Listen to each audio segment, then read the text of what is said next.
नमस्कार, मी सुप्रिया तोडकर, वसुंधरा शक्ती news channel मध्ये आपले सहर्ष स्वागत। पाहूया आजच्या ठळक बातम्या। संविधान परिवार संघटनेचे कार्यकर्ते आहेत आणि आता सुरू असणाऱ्या स्वच्छतेच्या लेखीचा पुढाकार घेऊन सुरपूर पाणी आणि शेतकऱ्यांचे उपोषण केले।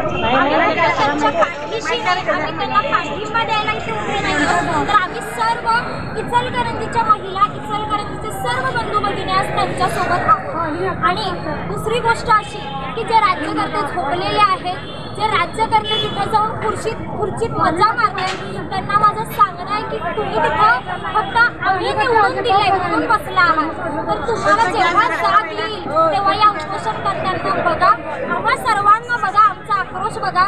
इचलकरंजीत सध्या अशी परिस्थिती आहे की 8-8 दिवस इथं पाणी येत नाही। तुम्हाला रोज 24 तास 12 महिने पाणी येतं, तुम्हाला त्याची काय जाण असणार हो? पण आज आम्हा सर्व इचलकरंजीकरांचं तुम्हाला मागणं आहे की तुम्हाला जाग यायलाच हवी म्हणजे यायलाच हवी, उगाच तिथं खुर्चीत बसायचं नाही। आज आमचं सर्वांचं मागणं आहे की आम्हाला हे सुरपूरचं पाणी मिळालंच पाहिजे, पाणी आमच्या हक्काचं। शक्ती न्यूज YouTube चॅनेलला सबस्क्राइब करा आणि परिसरातील ताज्या घडामोडी सर्वात आधी बघण्यासाठी बेल आयकॉनला क्लिक करा।